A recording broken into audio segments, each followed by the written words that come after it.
Here's your money briefing for Monday, October 2nd. I'm J.R. Whalen for the Wall Street Journal. 70,000 childcare centers around the country and roughly 3.2 million children could be affected as federal childcare funding has run out. What can families with children expect? Wall Street Journal numbers columnist Josh Zumbrun joins me.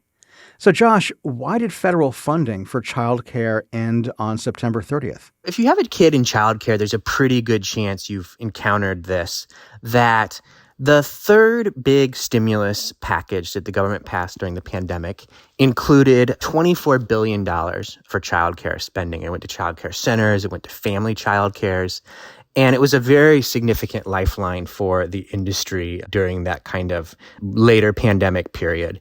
And it was set to expire September 30th at the end of the government's fiscal year.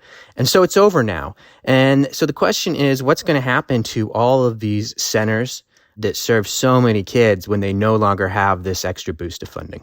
Has there been any talk of more federal funding coming down the pipe? There's proposals that are out there from Democratic senators, and the original idea was that you would do this temporary boost in the pandemic program, and then you would come in with kind of like a permanent childcare program.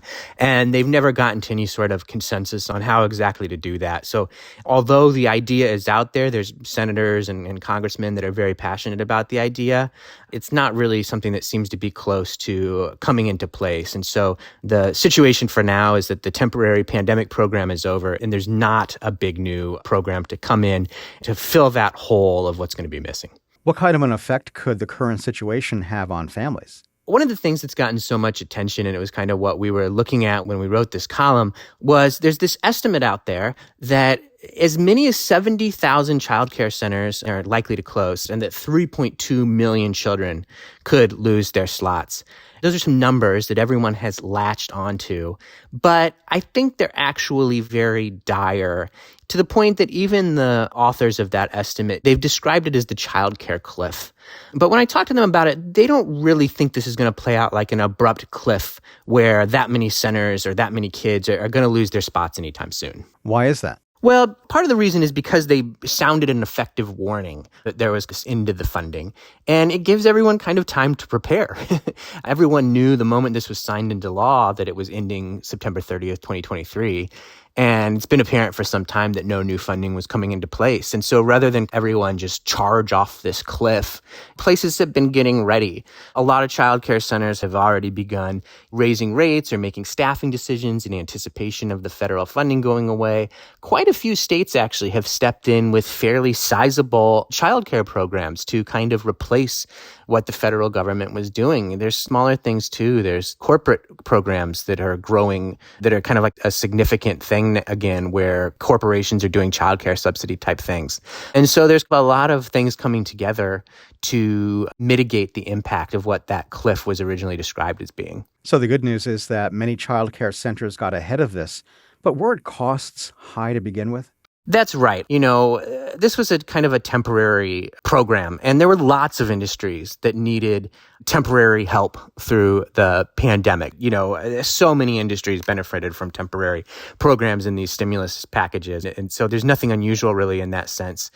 And there have been warnings when all of these programs ended, really, that there was the potential for just kind of disastrous cliffs. I mean, we saw that when the extra $600 that was in unemployment payments ended. There was concern about what that would mean. We saw concern about there was going to be a eviction of tsunamis was the phrase for when the rental assistance and eviction programs ended. And in each of those cases, it's not quite what happened. When you have a temporary program that comes in and it helps for a while and then it goes away, it doesn't really set you back to a dramatically different situation than you were before the program happened. And I think that's what's happening here, is that kind of childcare is reverting to status quo before the pandemic, which isn't necessarily a great status quo. I mean, I know childcare was just mind-bogglingly expensive. I've got 2 little kids myself, and it's crippling, really. But it is the system we had before. It's not kind of shifting, falling off a cliff into some dramatically different and worse environment. It's the same old problems coming back again. In almost like a cycle, if we get into another federal funding situation where the funding is going to run out, it seems like childcare centers and other organizations are keen to this and would know how to prepare. That's right. The cliffs you want to worry about are the ones that nobody's warning you of. When you have time to know that a program is ending, obviously anybody would rather have the funds than not have the funds. And most parents with kids in childcare would like to see that funded to help bring the cost down. I don't think there's any kind of debate about those 2 points. But the question is, what happens when a program ends? Is it a kind of catastrophic cliff? Or is it something where everybody knows it's coming and has to make some adjustments and kind of muddles through it? Typically, it's more like that latter situation than the kind of dramatics that sometimes get a lot of headlines. That's Wall Street Journal numbers columnist Josh Zumbrun. And that's it for your Money Briefing. Today's show is produced by Ariana Osperu, with supervising producer Melanie Roy. I'm J.R. Whalen for the Wall Street Journal. We'll be back tomorrow morning. Thanks for listening.